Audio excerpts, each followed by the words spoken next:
Looks good over here, so we'll come back the other way. Yeah, that's great. There's a big ass trailer park on this side. Yeah. I didn't see a while ago. Especially if it's... I bet every one of them works for you. That lives in there.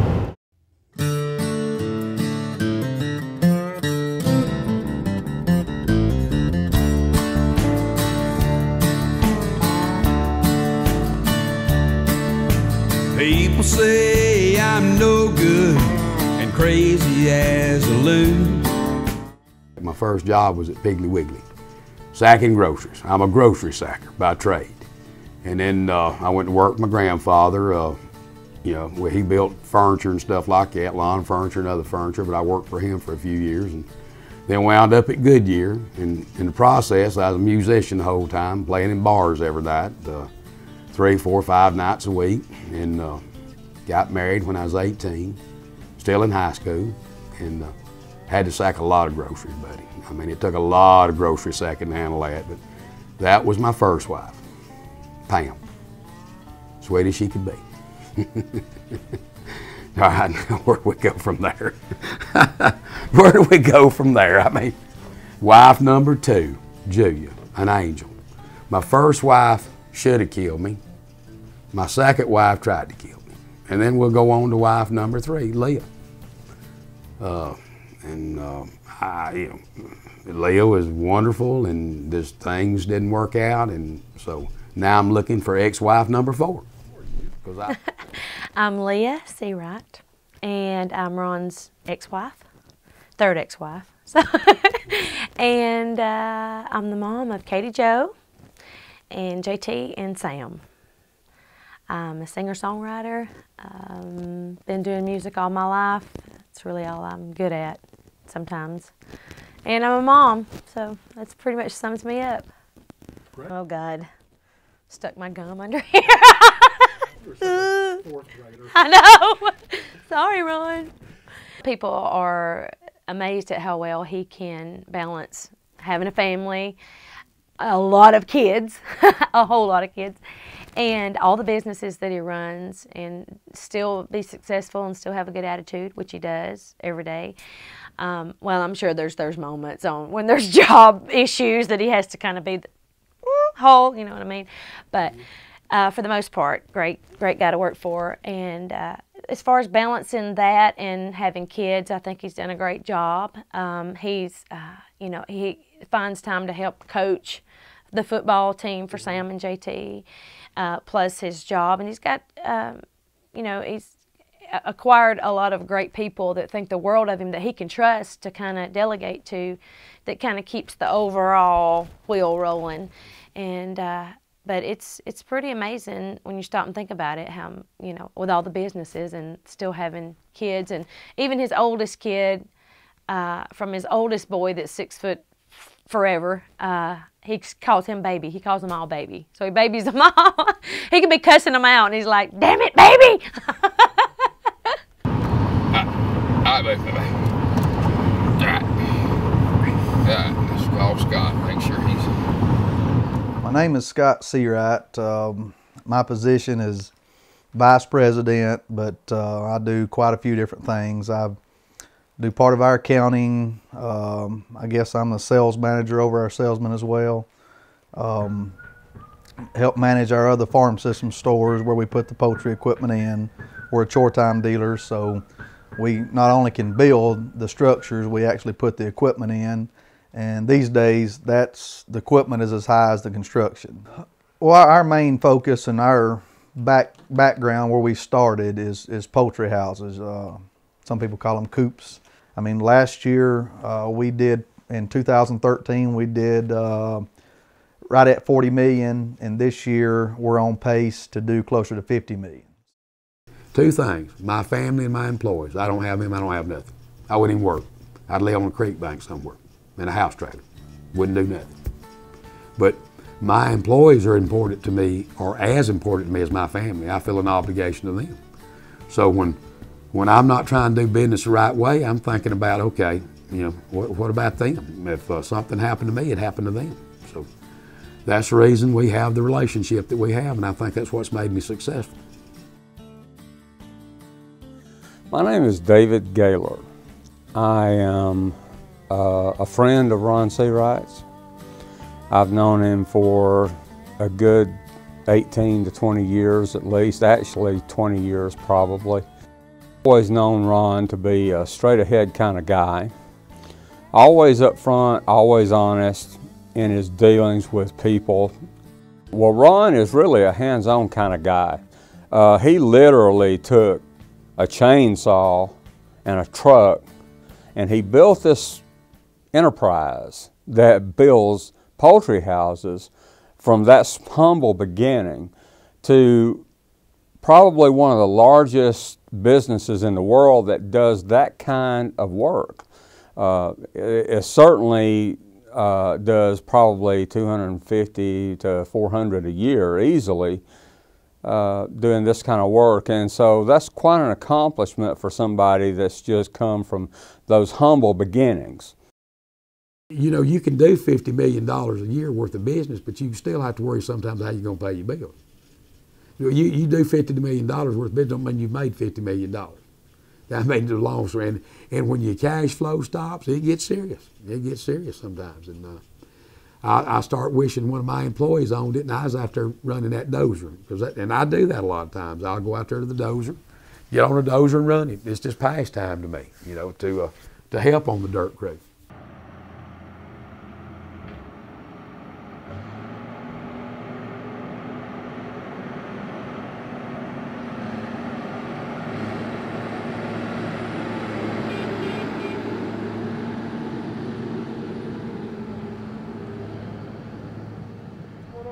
I'm Luke Seawright. I'm Ron's son. He's my dad. I work for the family business. I do a little bit of everything, but right now I work on the excavating crew. This is what we do before we start the actual building of the chicken houses. Me and my brother and another brother of mine and a few of the guys that work with us come out, and we just take the earth, dig it down, move it, level it all out, depending on the size of the chicken house. We built these right here. How long ago has it been? 3 or 4 years ago. These are 40 by 400. And the guy that we built these for is adding 2 more. I mean, in the last few years, the chicken business has changed a lot. The houses are a lot more, they're a lot bigger. There's a lot more to them. So these right here will be 66 feet wide and 630 feet long. I'm Josh Seawright. I'm 6'4", 360. Ron's my dad.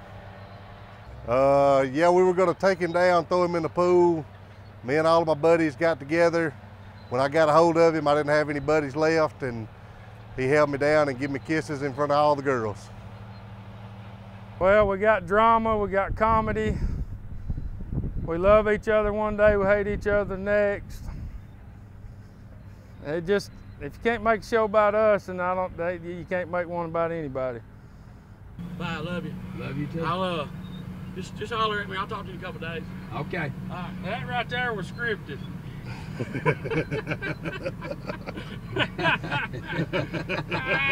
Yeah. Well, like I said, I don't think there's anybody out there that's got a family this big that gets along. You know, the parents are divorced. You know, they still get along. We have our problems like anybody else, but for the most part we get along. But that does what we do. You know, we music, dirt work, chicken houses, pools, you know, and it's not to the point like most people that's got businesses this big are, you know, they're not approachable.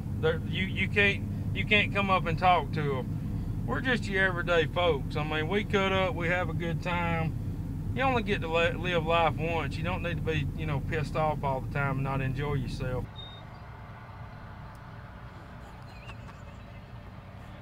I'm the baby, but I wouldn't go as far as say I'm the trust fund baby, but I am the baby.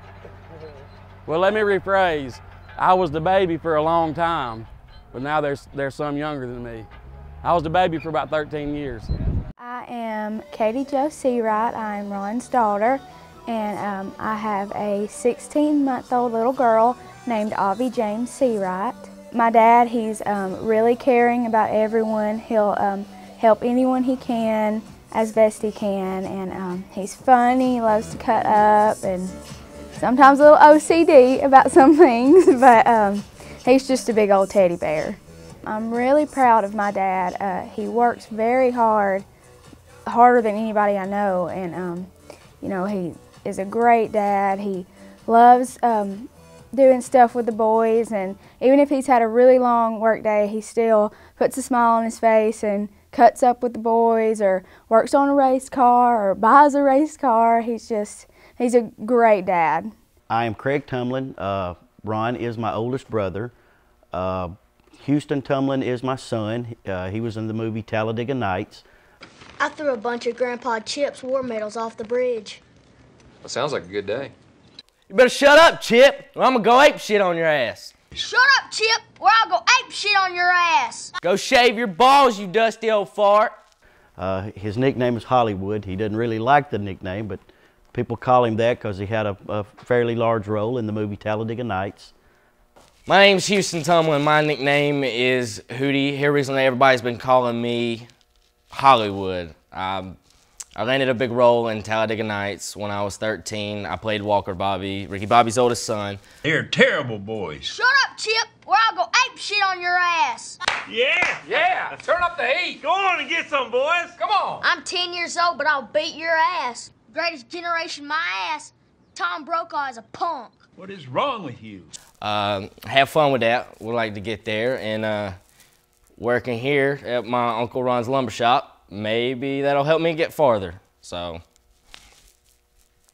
Houston has a couple talents, mainly two large ones. One, he's in MMA. He's pretty good at it. Don't know how much money he's going to make at it, which leads us back to Uncle Ron again, but also he's a pretty good dancer. From the time he was little, he's always been able to, you know, shake it pretty good, and whenever he does it, he generally draws a crowd. You got enough ass movement. There you go. I think he's ready. He's won a couple dance contests in Florida, usually to get more drinks, so it generally helps have a little something on it. He didn't even film it. I'm not doing it. I'm not dancing. Don't put a dance video in there. I don't think you'll find many corporations the size of mine or businesses the size of mine where any employee I got can walk straight past the secretary to my office and walk in the door and say, Ron. And I say, come on in and sit down. I do it all the time. What do you think? Can I do this? Well, we talk about it. If they see something, and we have the open door policy, which I think gives me insight that I wouldn't have if I was just sitting in my office on my ass. Oh yeah, I forgot. I got a 10-year-old and a 13-year-old, both has race cars, and race with grown men. Oh, that's ongoing. You know, that's JT is tore. I don't know if JT's ever had a race and he didn't tear up a car. I mean, but you know, he's out there and he's getting it. And one thing about it, one reason he's wrecked so many times, and he won't back off. Those, you know, sometimes those older guys will go into a curve and they say, well, this kid will back off. He won't back off. That guy found that out last week over yonder. JT's car was on top. He is for a long time. But you know, I mean, it's just, I love it. I love my kids. I think the best way to teach a kid is get them away from this and put them out. If they don't know nothing else, they know how to change a tire. They know how to check the oil. They know how to put gas in, and they know how to drive. I'm JT, 13 years old. I mean, Ron is my dad and everything. Get along pretty well. Like to mess with him pretty good bit. I've never seen that soft. I can't believe that's that soft. You know who you are. Don't you start on me. You know who I am. I know who you are, but don't you start. I didn't know that was this soft up here. I've been up here 50 times. It's never been that way. 61 years old. I was too old to put your ass. Oh, yeah, okay. He just gets mad at me, everything. I always playing, picking around at him, poking him, making funny noises. I just always making him mad. I was going to watch him drive these Rangers, and I didn't know this was this soft. We just had it about 12, 14 inches of snow. So anyway, there it is. But I got one of My 10-year-old's on his way over here with a forklift to get me out. So I guess he'll get me out. There he comes. He's 10, he drives better than me.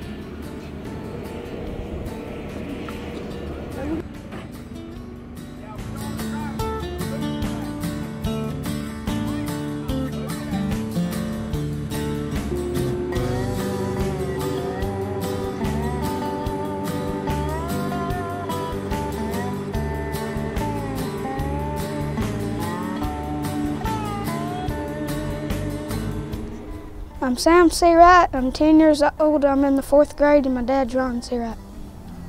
I like to drive the little nitro RC cars. I also like to drive heavy machinery. I've been doing it since I was about 3. Can run a bulldozer, excavator, motor grader, tractor, ranger, pretty much any piece of machinery. Y'all been in my car. Y'all know better than that. No. You got a race car, you got everything else. Y'all don't be in my car. What are you doing? Street legal. I'd like to take over my dad's business when I get older because I can run all machines and all things like that. So. That was some shit right there. How many 10-year-olds you know can do that? Well, we went over to let them race around on their Rangers a little bit and got my truck stuck. So Sam had to go get this forklift and come get me out, and then they raced a little bit. Now we're taking it back over to where we keep it at over here at this building. And, you know, I'm just following him to make sure nothing don't run up on him or keep an eye on him, but he knows what he's doing. Both of them do. Well, I started racing when I was 12, back this summer, and well, you got our first car and waited and raced it with the older guys and done pretty good. Then Dad realized that I could actually drive one and bought a couple more of them, still buying them. One of the first races I went to, he got spun out, got the front end knocked off his car, and so that was a learning experience for him, but he's figuring it out. I've been in a bunch of wrecks. I couldn't even know where to start. What are you doing? You can't be riding that baby around in that car. She wanted to. I don't care if she wants to. You can't do it. You can't do it. Well, I started out driving a pony car and then got a front wheel drive and then got another pony car and you have about 5 of them just playing around with them. Can't ever get one right. Well, it's 55 mile an hour from the Georgia line to the Etowah County line, and they don't tell nobody that. I got 5 speeding tickets on this blame interstate right here and got my license on probation because of that. You know, there you go. And FTP. And all the way up and down it, same old thing, every day. Speed trap. That's where they make our money. Speed trap, that's it. Let's get this one. Boom. What about this one? Boom. I got it. Boom.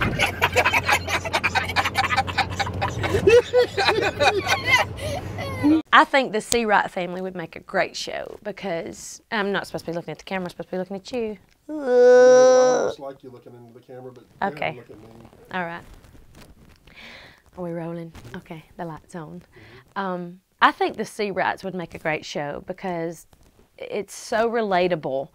As far as our family structure, there's so many families out there that have gone through divorce and, you know, trying to figure out how to make it all work afterwards, you know.